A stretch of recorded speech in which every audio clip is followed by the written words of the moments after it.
Hello there, this is GB Pear, and in this video I'm going to be summoning on the double special heroes banner to hopefully finish my Khadein Linde. Mine is currently +8, so since there's a spark on this banner, I just need to summon one from the gacha. So let's hope I can get lucky.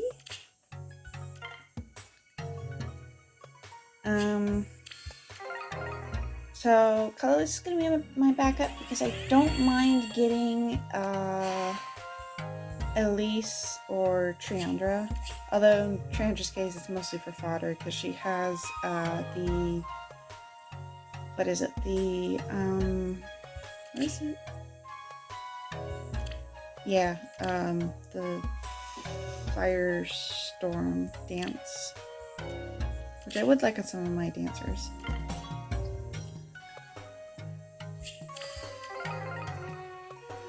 So I haven't been very productive because, unsurprisingly, of Tears of the Kingdom.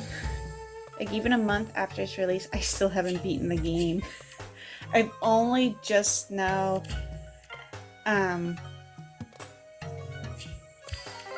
done probably like 60 to 70% of the surface. Just the surface. I'm going to be talking about some minor gameplay spoilers. I don't think it should be anything too major, but you know, just in case, I just want to give you a heads up if that's something you're wary of.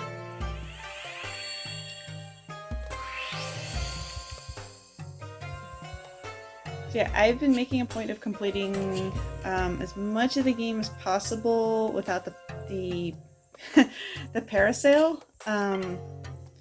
Since, okay, unlike in Breath of the Wild, where you were required to get it in order to leave the Great Plateau, it's pretty much optional here, so yeah, I've been trying to complete as much of the game without it, which I do not recommend because, goodness, that was an exercise in frustration.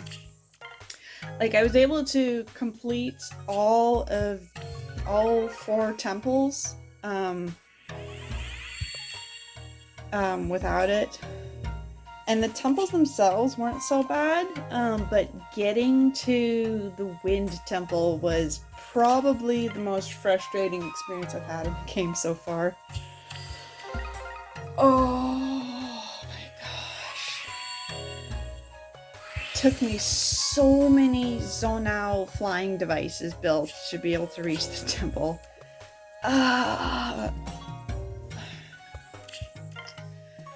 But yeah, I did complete all 4 of the temples without the parasail, and I've been exploring Hyrule Castle without it.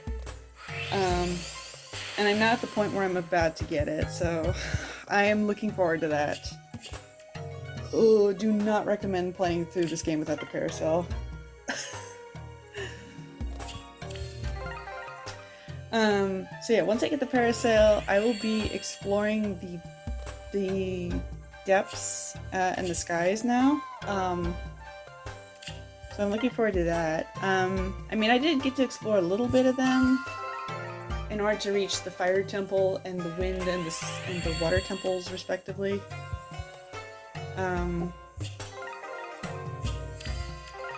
And from what I've seen, they look really cool. So yeah, looking forward to exploring them in more detail.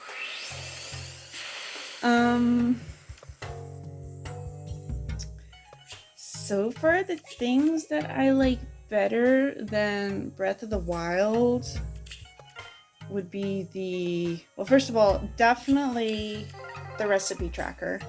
Having the game keep track of everything that you've cooked is so nice. That was, like, because there's like so many elaborate dishes you can cook in Breath of the Wild and in Tears of the Kingdom, having to keep track, like, either manually, like in a notepad or whatever, or looking it up online in Breath of the Wild was so tedious. So the fact that you don't have to do that anymore in Tears of the Kingdom is it's a wonderful quality of life change. I love that. I also like the new abilities more. Like Ultra Hand and the time reversal one. are so fun to abuse. Oh, I use them all the time in shrine puzzles. Because like, because you know, even when I like, okay, I see what I have to do in order to solve the shrine puzzle, but I'm just gonna I'm just gonna abuse it with the Ultra Hand and the reversal abilities. They're so fun. I love those two abilities so much.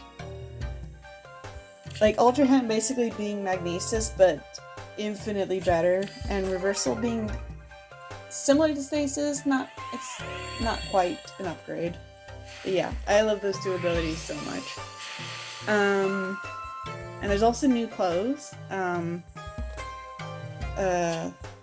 Which so far I like the new clothes that are in the game.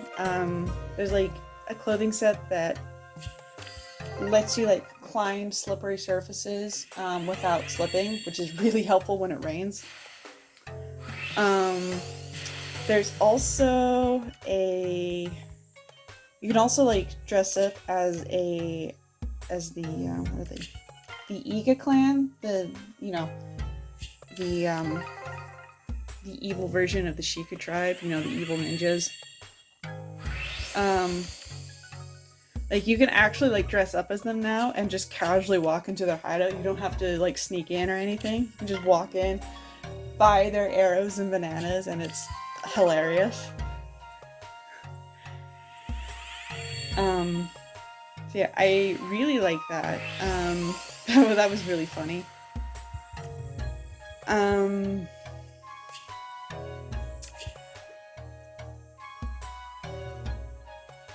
I do kind of wish there weren't so many obvious nerfs in order to pad out the game. Like it really bugs me how, like for example, for upgrading your clothes, not only does it cost rupees now to upgrade them, but I noticed, I was comparing the material cost for upgrading clothes in Breath of the Wild versus Tears of the Kingdom, and they've increased the amount of materials that you need. Like for example, the Hero of Time clothing set,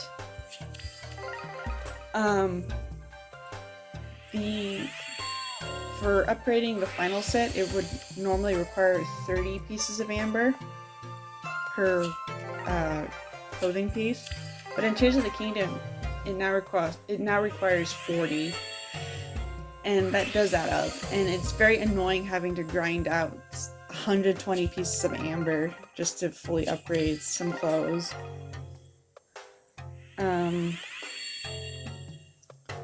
There's also how dishes that I know, like if I sold them in Breath of the Wild for like, they would net me close to like 200 rupees, but now I've been severely reduced by like over half of that. Like, which is especially annoying because it's very obvious that there's more of a money sink in this game compared to Breath of the Wild. Like, it's so much harder to be able to earn rupees now, and I really wish they didn't do that. They should have. I really don't think they should have done that, just because the game is already pretty extensive as is. Padding it out isn't gonna help. Oh yeah! Hey! She's on my wish list. Let's go! Thank you, game. Thank you for the female Byleth. Oh, she's plus speed! Oh, but I think my current female Byleth is already plus speed. Okay, neat!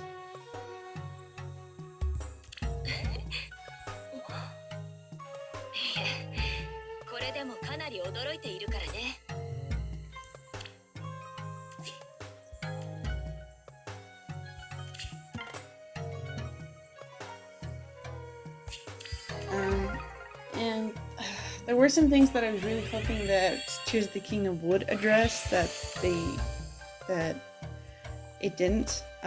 So like, for example, in Breath of the Wild, your mounts, like the mount that you can like get for Link is limited to just horses, which is really unfortunate because you can't have Link ride other things like stags, for example, bears, skeleton horses, but you can't register them at the stable, which really disappointed me because I mean, Like, in the case of, like, for example, the stags, it would have been really cool to have Link, like, you know, gallop around Hyrule, like, while riding a deer. Like, that would have been cool. Yeah, or, like, the skeleton horse. Like, I mean, that would have been cool because they're, like, they're so creepy, but they're also kind of cute in a creepy way.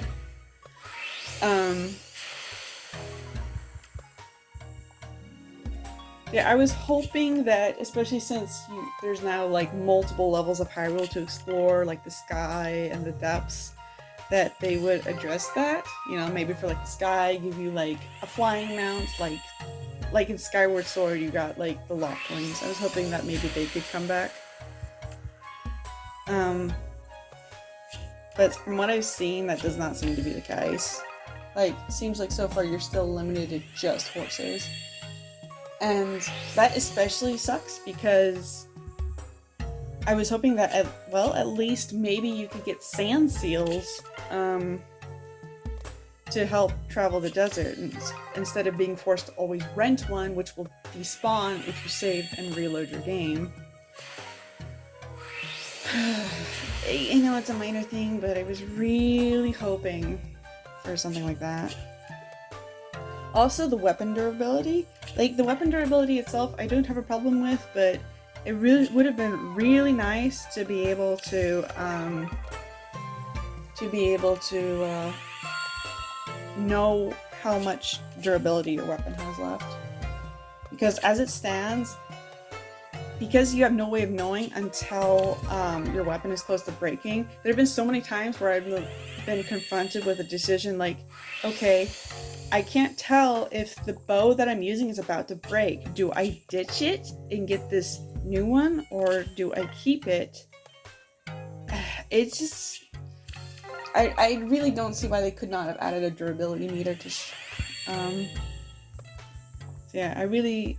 that does bother me a lot. I still think Tears of the Kingdom is very fun, though. Despite the complaints I do have for this game. It does have a lot of fun stuff added to it. Like, for example, the fact that we have the Zonai equipment that we can mess around with, you know, with Ultra Hand. You can like fuse them together. You can create all sorts of nifty contraptions, like flying devices. I mean, that's what I needed to use in order to reach the Wind Temple without the parasail. So yeah, those have been very fun. I do like that the game is encouraging creativity, like like the Korok bullying. Like, I've seen the many ways people have been subjecting the poor Koroks. like okay, like I think the Koroks are very cute, but man, it is very satisfying to be able to like to take advantage of having to use the Ultra Hand to get the Koroks to their friends.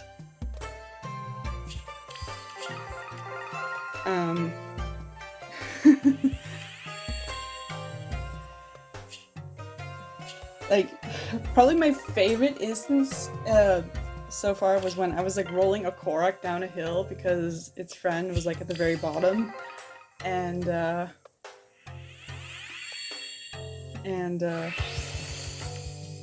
ended up inadvertently rolling it straight into a herd of goats, and the Korok ended up actually killing a goat. Did not mean for that death. It's so funny. It's just so fun watching them roll down the hill. I'm like, this is so dumb, but it's so funny.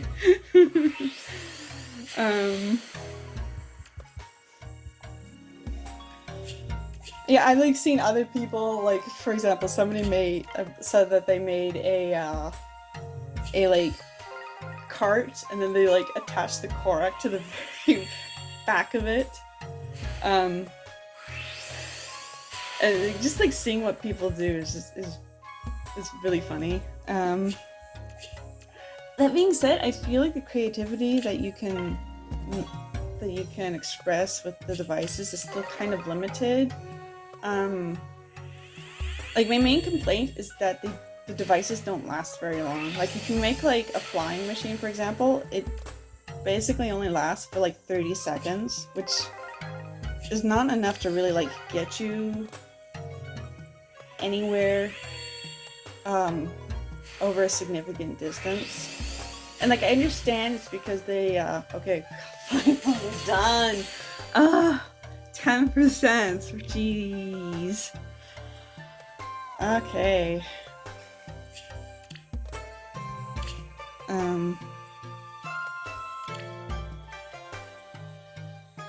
Yeah, I understand that they would have to put a limit because, you know, if you can make a flying device that could, like, fly infinitely, you could have Link, like, hit the limits of the game world, you know, run into, like, the skybox ceiling or whatever. Like, I understand that. I kind of wish they could have made it so that instead, you know, instead of the device lasting for, like, such a limited amount of time, they could have made it so that, like, if Link goes too far out of bounds, then the game just, like, you know, teleports him, you know, back or something. But yeah, so yeah, I guess that will be it for this video. So yeah, thank you very much for watching. If you've made it this far, yeah, thanks for watching. I hope that wherever you are, you're able to take care of yourself and stay safe. And thanks for listening to me ramble on about Tears of the Kingdom. And yeah, we should be getting the summer banner reveal in a few days. Depending on who's on it, I might summon. I'm really hoping it's female Shez. I really want her. I want to see her, like, in a bikini so bad. Preferably in a duo with Arvel, because oh my god, that'd be so cute! Oh, I would die for that! But I kind of doubt that's gonna happen. But yeah, I will be summoning again at the end of this month for merges for my Fomortis, Legendary Veronica, and Oscar. So yeah, that at least is something to look forward to. So yeah, I guess at least I'll see you then.